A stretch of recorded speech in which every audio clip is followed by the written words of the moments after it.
What I'm going to be talking to you about today is something that you all experience. You just don't know that you're experiencing it. You just don't know the methods that it work. Like, when you go to medical college or for science, biology, we learn the workings of the body. We learned how it is that when you cut yourself, it starts to bleed. So we experienced the pain. We just didn't know how it all worked, how the whole thing hung together. So in science, we learned that there's such a thing called a nervous system, and there's such a thing called a circulatory system. And the circulatory system is responsible for the bleeding, and the nervous system is responsible for me experiencing the pain. So these things worked, and we experienced it. We just didn't know how it all hung together and how it all worked. So what I'm going to be talking to you about today is something that applies to all of you equally.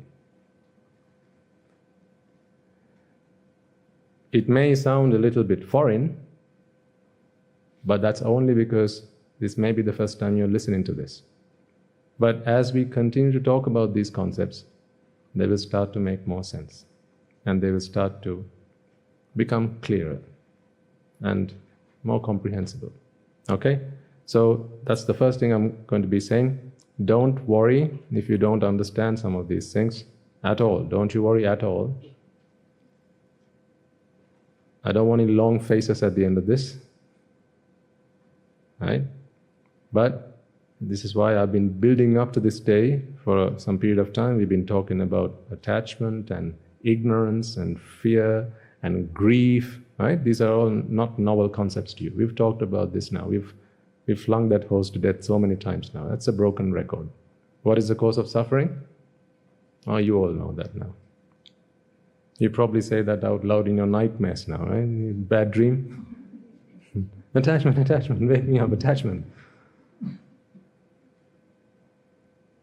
I would like to think that it's come to a point in your lives whereby you no longer fear ghosts and evil spirits. You actually fear attachment more so than you fear the unseen world. Okay? Right. So don't worry. If you don't understand it, just try and catch what you understand. You'll all take home something. That much I am assured of, because we'll try and simplify this as much as we possibly can. I've been trying to pull my hair out, trying to figure out how to explain this to you, which is why I don't have a lot of hair today.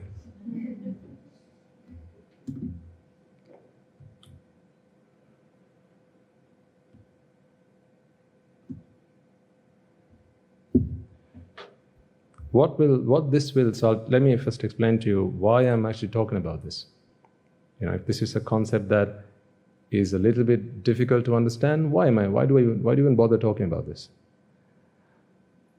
What I am hoping this discussion or this sermon will help today, or will help you achieve, is it'll make it crystal clear to you that suffering is self-made. You are the maker of your own suffering. You are the architect of your own suffering, which I find is very empowering. Don't you think so? If none of us like suffering, okay, if none of you like suffering, would you rather that suffering is self-made, or would you rather that someone else makes that suffering on your behalf? You'd rather it's self-made, right? Why is that? Because then you can stop making it. That's why. If you don't like what you're making, then stop making it. But what if it was made by somebody else? Now you're going to have to go and plead and beg. Please don't do that to me. Please stop doing that to me. I beg of you. I plead you. Please, please, please. You don't need to do any of that. Certainly, Buddhists don't need to do any of that. Although in this day and age, more Buddhists do that than anybody else, or so-called Buddhists, which is quite funny. It contradicts with everything that is Buddhist philosophy. You don't need to be pleading to anybody. You don't need to be at anybody's feet asking for mercy, asking for your happiness, because both happiness and suffering is self-made. And hopefully you will understand that today. So, here's where we're going to start. Chapter 1. All ready? Do you want a drink of water already, or? Okay, let's see who's going to stand up first, okay? Let's see who's going to fall asleep first. There'll be a prize for that. I'll send this to you,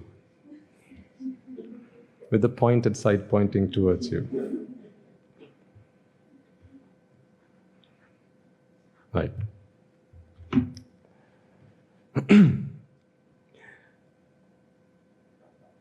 I'm sure as hell you've all been in a position where at some point in your lives you've been asked to talk about this wonderful topic, your most favorite topic.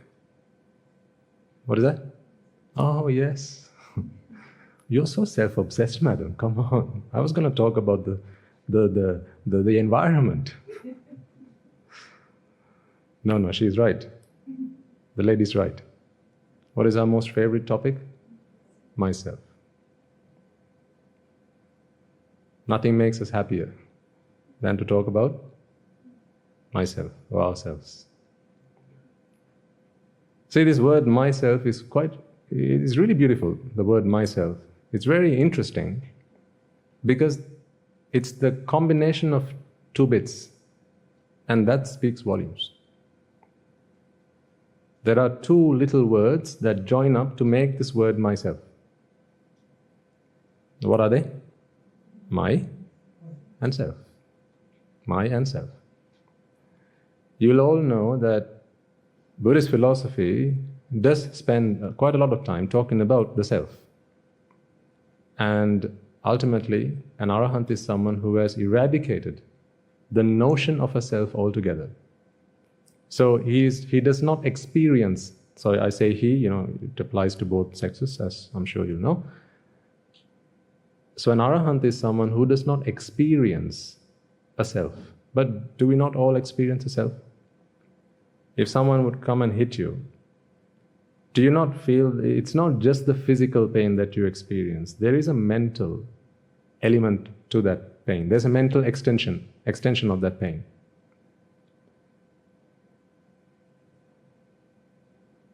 If a loved one passes away, it causes you grief. So I'm trying to simplify this as much as you possibly can, so we can all understand, okay? That's why I'm talking about examples and bringing back and forth, right? Previous topics we've talked about, just making sure that everyone gets it as much as we possibly can. If a loved one passes away, clearly there is no physical attachment between you and the loved one who's just passed away. Say a child or a parent passes away. There's no physical bond. So how come then that the passing away of somebody else is able to create grief in my mind? Physically, there's no link. But there seems to be some connection. And that connection is what we're talking about today. And you know that connection is attachment. I mean, that's not news to anybody here. But the point being, external factors are able to influence the way you feel today. And lo and behold, that is because you experience a self.